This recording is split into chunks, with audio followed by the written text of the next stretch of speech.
Hello students. आज हम बात कर रहे हैं क्लास 9 के चैप्टर नंबर 14 चंद्रघना से लौटती हुई कविता के बारे में। और इसके कवि हैं केदारनाथ अग्रवाल।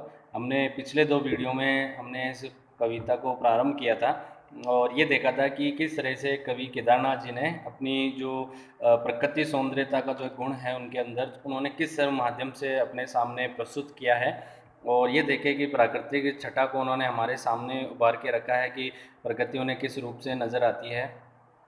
उसका जिक्र जो है उन्होंने अपनी इस कविता के माध्यम से किया है और ये बताया था कि जो उन्हें प्रकृति में जो खेत को जो देख रहे हैं किस तरह से उन्हें नज़र आ रहा है। यानी वह देख रहे हैं कि एक जो खेतों में जो एक फसल उगी है, चने की जो फसल उगी है, जो पौधे उगे हैं वो काफ़ी छोटे हैं, लेकिन उनको उसमें जो फूल नज़र आते हैं उन्हें देखने पर ऐसा आभास होता है कि उन्होंने क्या कर रखा है कि सिर पे अपने कोई पगड़ी को धारण कर रखा है और ऐसा लगता है कि वह दूल्हे के रूप में नज़र आता है। और पास में एक अलसी का पौधा होता है, वह उन्हें नायिका के समान नज़र आता है।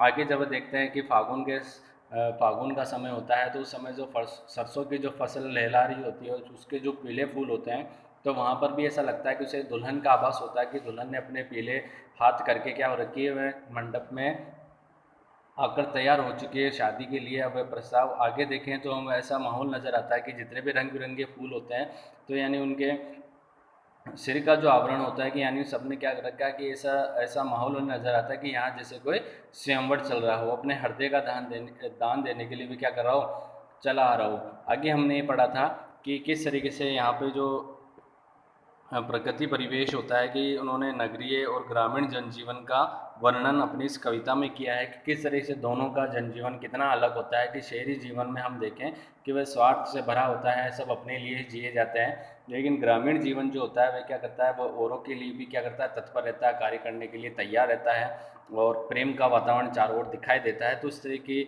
जो वर्णन है उन्होंने अपनी इस कविता में कर रहे हैं।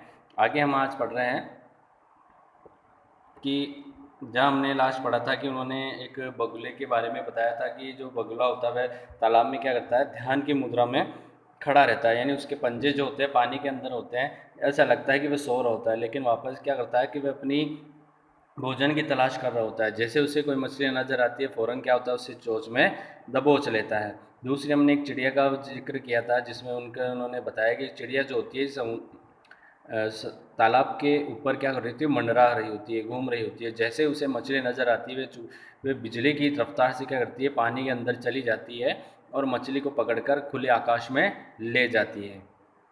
आगे हम बढ़ रहे हैं आज कि ओ यही से भूमि ऊंची है जहाँ से रेल की पटरी गई है, रेल का टाइम नहीं, मैं यहाँ स्वच्छंद हूँ, जाना नहीं है। यानी उन्होंने जो अपने समय के बारे में बताया कि कवि यहाँ बता रहे हैं प्राकृतिक सौंदर्य का लुत्फ उठा रहे हैं, तो वहीं से कुछ दूर जाकर भूमि ऊंची हो गई है जिसके पार देखा नहीं जाता है, क्योंकि समतल भूभाग होता नहीं है। तो उस ऊंची उठी भूमि के दूसरी तरफ ही रेल की पटड़ी बिछी हुई है। वहीं कई रेलवे स्टेशन हैं जहां से कभी वापस जाने के लिए ट्रेन पकड़ने वाले हैं, परंतु अभी ट्रेन को आने में बहुत समय बाकी है। इसलिए लेखक पूरी स्वतंत्रता के साथ खेतों के मध्य बैठकर सभी जगह ताक ताक कर प्राकृतिक सौंदर्य का मजा ले रहे हैं।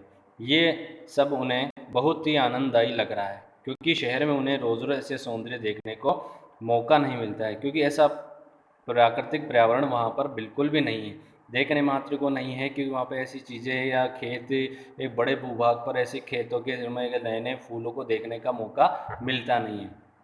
वहाँ तो देखने को केवल इमारतें हैं, औद्योगिक संस्थान होते हैं, लेकिन खेत बगीचे देखने को नहीं मिलते। तो उन्हें ऐसा मौका मिला है तो इस तरह से समय में भी वे बंधे नहीं हैं, इस कारण से वे पूरा आनंद यहाँ लेना चाह रहे हैं। आगे बताते हैं कि चित्रकूट की अनपट चौड़ी कम ऊंची ऊंची पहाड़ियाँ दूर दिशाओं तक फैली है, बाँझ भूमि पर इधर उधर रीवा के पेड़ कांटेदार कुरूप खड़े हैं। तो यहाँ पे कवि बताते हैं कि कवि की नज़र खेतों से उठकर दूर जाती है, तो अब वह पौधों को छोड़कर कहाँ देख रहे हैं कि उन्हें चित्रकूट के असमान रूप से फैली ऊंची ऊंची पहाड़ियाँ नज़र आती है। यानी पहाड़ों का जिक्र करते हैं जो ज़्यादा ऊंची तो नहीं है लेकिन दूर तक फैली हुई है। इसलिए कवि ने कहा कि ये दूर दिशाओं तक फैली है।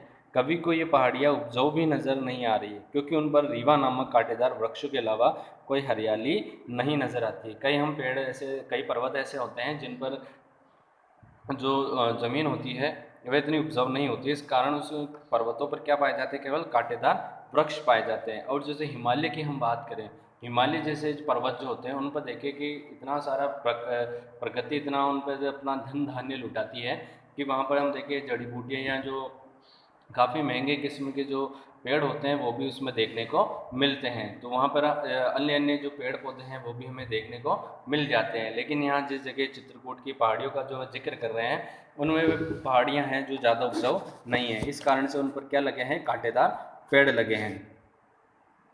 आगे बताते हैं कि सुन पड़ता है मीठा मीठा रस टपकाता, सुग्गे का स्वर टेंटे टेंटे। सुन पड़ता है वनस्थली का हृदय चीरता, उठता गिरता सारस का स्वर टिरटों टिरटों।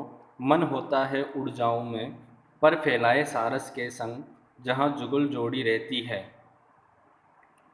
हर एक खेत में सच्ची प्रेम कहानी सुन लूँ चुप्पे चुप्पे। तो यहाँ पे देखिए कवि ने जिक्र किया है कि हम कविता की अंतिम पंक्तियों में बात कर रहे हैं। कवि ने वनस्थली में गूंजती तोते और सारसों की मधुर आवाज़ों का वर्णन किया है। कवि को बीच बीच में तोते की टेंटे की ध्वनि सुनाई दे जाती है, जो इस शांत वातावरण में वन के अंदर से आ रही है। इस मधुर ध्वनि को सुनकर कवि का मन आनंद से भर उठता है और उसका मन भी तोते की इस मधुर ध्वनि की ताल से ताल मिलाने को करता है। इसी बीच कवि को सारस की जंगल को भेद देने वाली ध्वनि सुनाई पड़ती है, जो कभी घटती है तो कभी बढ़ती है। वास्तव में ये सारस के जोड़े के आपसी प्रेम का संगीत है, जिसे सुनकर कवि ये कल्पना करता है कि वह भी अपने पंख फैलाए सारस के संग उड़कर हरे खेतों के बीच चला जाए, फिर छिपकर सारसों के सच्चे प्रेम की कहानी सुने, ताकि उन्हें कवि द्वारा कोई तकलीफ न हो और वे कहीं उड़ न जाए। तो यानी कि जो कवि है वह अपने शांत भाव से बैठकर इस प्राकृतिक जो वातावरण है उसका आनंद ले रहा है, जहाँ पर वह पेड़ पौधों से लेकर पर्वतों की को देखता है, उसकी दूर तक फैली हुई दृष्टि तक देखता है, और जो पक्षी हैं जो काफ़ी अपनी आवाज़ों में टेहटा रहे हैं, चहचहा रहे हैं, उनके वह संगीत को भी सुनता है बिना किसी शोर के। वह नहीं चाहता है कि अपने शोर से प्रकृति की जो पक्षियों की जो मधुर आवाज़ें आ रही हैं, जो प्राकृतिक परिवेश को और मंत्रमुग्ध कर रही है, उनमें कहीं बाधा ना आ जाए। तो ये थी हमारी कविता चंद्रगहना से लौटती बेर, जो कि हमने आज पढ़ ली है। आगे हम इसके प्रश्न उत्तरों के बारे में बात करते हैं। तो ये कविता आपको अच्छे समझ में आई होगी। तो आइए देखें इसके प्रश्न उत्तर।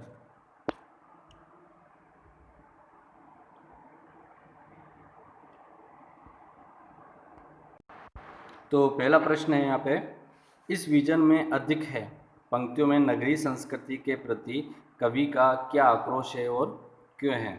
तो उपयुक्त पंक्ति में कवि ने नगरीय संस्कृति की व्यावसायिकता पर आक्रोश प्रकट किया है, यानी वहाँ पर जो व्यावसायिक दृष्टि से जो उसका शहरी संस्कृति का जो फैलाव किया जा रहा है उस पर अपना आक्रोश प्रकट करते हैं। उनके अनुसार नगर के लोग व्यापार को महत्व देते हैं, वे प्रेम और सौंदर्य से बहुत दूर हैं, वे प्रकृति से भी कट चुके हैं। कवि इसे नगर संस्कृति का दुर्भाग्य मानते हैं, क्योंकि एक रीज़न देखते हैं कि व्यवसाय कैसे, क्योंकि आज जितने भी बड़े बड़े खेत होते थे, तो जो इतने बड़े व्यावसायिक प्रतिष्ठान हैं उन खेतों को खरीद कर क्या करता है, उसमें अपने व्यापार औद्योगिक प्रतिष्ठानों को खोलता है। तो इस जगह से क्या होता है कि प्रकृति जो होती है वह धीरे धीरे समाप्त होती जा रही है। कई बड़े बड़े जो पेड़ पौधे हैं उनको काटा जाता है। आज देखिए कि एक बड़ी शहर की बसावट के लिए बड़ी जो लंबी चौड़ी सड़कें होती हैं उनको भी बनाना होता है, तो उसके किनारे जितने भी पेड़ पौधे होते हैं उनको काटा जाता है। उसके बदले में वे हरियाली देने का प्रयास करते हैं कि बीच में जहाँ हम देखते हैं डिवाइडर में जो पौधे लगाए जाते हैं, लेकिन वो बिल्कुल नाकाफ़ी होते हैं, क्योंकि उन्होंने जिन वृक्षों को, जिन बड़े बड़े पेड़ों को तोड़ा है, जब हमें जितना जीवन दान दे सकते थे वे इतना छोटे पेड़ पौधे नहीं दे पाते हैं। दूसरा प्रश्न है, सरसों को सयानी कहकर कवि क्या कहना चाहता होगा। सरसों को सयानी कहकर कवि ये कहना चाहता है कि अब वह बड़ी हो गई है और उस पर आए फूलों के कारण उसका रूप सौंदर्य और भी निखर गया है। तो कवि ने अपने भावों के द्वारा जो है कि उन्होंने बताया कि सरसों के जो पीले फूल आए हैं तो ऐसा लगता है कि जैसे कोई नायिका ने अपने पीले हाथ कर लिए हैं, और क्या कर लिए हैं, पीले हाथ कर लिए हैं, और उन्हें ऐसा आभास हो रहा है कि वह शादी के लिए क्या हो रही है, तैयार हो रही है। तो इससे मतलब है कि वह सरसों की फसल क्या हो रही है, तैयार हो चुकी है, बड़ी हो चुकी है। तीसरा प्रश्न है, अलसी के मनोभावों का वर्णन कीजिए। जो उन्होंने अलसी के पौधे का जो जिक्र किया था कि उसका उत्तर है कि अलसी अल्हड़ नायिका है, उसकी कमर लचीली है, देह पतली और स्वभाव से वह हठीली है। उसने अपने शीर्ष पर नीले फूल को धारण किया हुआ है। वह मानो सबको प्रेम का खुला निमंत्रण देकर कह रही है, जो भी मुझे छुए मैं उसे अपना दिल दे दूंगी, यानी अपने हृदय का दान दे दूंगी। आगे देखिए प्रश्न नंबर 4, अलसी के लिए हठीली विशेषण का प्रयोग क्यों नहीं किया गया है? क्यों किया गया है? तो उत्तर है इसका कि अलसी के लिए हठीली विशेषण का प्रयोग इसलिए किया है क्योंकि वे चने से सटकर उगाई है। जब हवा से लहराकर बार बार झुककर जमीन को छू जाती है और अगले पल तुरंत खड़ी भी हो जाती है। इस कारण से वहाँ पर हठीली विशेषण अलसी के लिए किया गया है।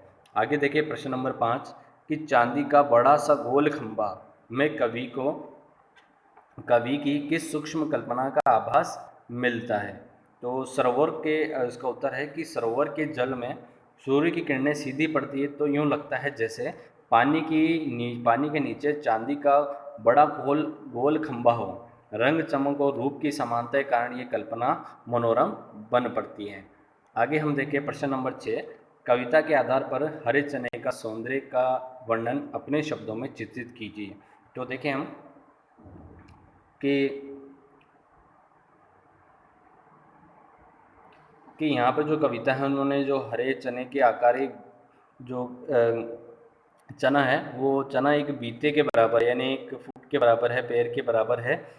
उस पर आए फूल को देखकर लगता है कि उसके ने गुलाबी पगड़ी बांध रखी है, जैसे विवाह में किसी मांगलिक कार्यक्रम में जाने को वह तैयार दिख रहा है। आगे देखिए प्रश्न नंबर 7 कि कवि ने प्रकृति का मानवीकरण कहाँ कहाँ किया है। तो यानी उन पंक्तियों में बताना है कि कहाँ पर आपको ऐसा लगता है कि उसका मानवीकरण रूप देखने को मिलता है जिसमें मानवों जैसी समानता देखने को मिलती है।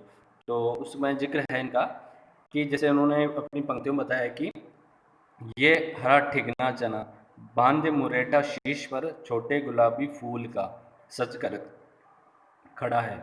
दूसरा देखें, पास ही मिलकर उगी है बीच में अलसी हटीली। हटीली यानी उसके हटी प्रवृत्ति के बारे में बताया, विशेषता बताई है कि आगे और बताया कि पौधा जो है उसकी देह की पतली, कमर की लचीली, नीले फूले फूल को सिर पर चढ़ाकर कर रही है कि जो छुए यह दे हृदय का दान उसको।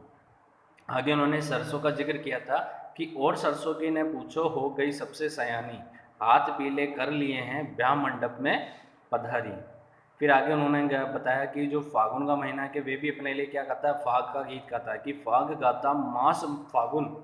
फिर आगे देखा उन्होंने कि पत्थरों का जिक्र किया कि है कई पत्थर किनारे पी रहे चुपचाप पानी, जाने प्यास कब बुझेगी। आगे देखिए प्रश्न नंबर 8 कह रहा है कि कविता में से उन पंक्तियों को ढूंढिए जिनमें निम्नलिखित भाव व्यंजित हो रहा है। यानी कौन सा भाव कि और चारों तरफ सूखी और उजाड़ जमीन है लेकिन वहाँ भी तोते का मधुर स्वर मन को स्पंदित कर रहा है। तो पंक्तियाँ थी कि भाव भांज भूमि पर मीठा मीठा रस टपकाता, इधर उधर रीवा के पेड़ सुग्गे का सर, सुग्गे यानी तोते का कांटेदार कुरूप खड़े हैं, टें के सुन पड़ता है। और आगे देखिए प्रश्न नंबर 9 का कि और सरसों की ने पूछो, इस उक्ति के में बात को कहने का एक खास अंदाज है। हम इस प्रकार की शैली का प्रयोग कब और क्यों करते हैं? तो इस तरह की शैली का प्रयोग प्रशंसा करते समय करते हैं। अत्यधिक आश्चर्य, निंदा या भाव की अति दिखाने के लिए भी इसका प्रयोग करते हैं। जैसे अरे इस दुष्ट की करतूतों की न पूछो, अरे ताजमहल की ऊंचाई न पूछो। इस तरह का हम जो करते हैं ना शब्दों का प्रयोग, वो प्रशंसा के रूप में भी किया जाता है। तो ये थे इसके प्रश्न उत्तर। सारे प्रश्न उत्तर करने अनिवार्य हैं और पाठ को अच्छे से आपने समझा होगा। धन्यवाद।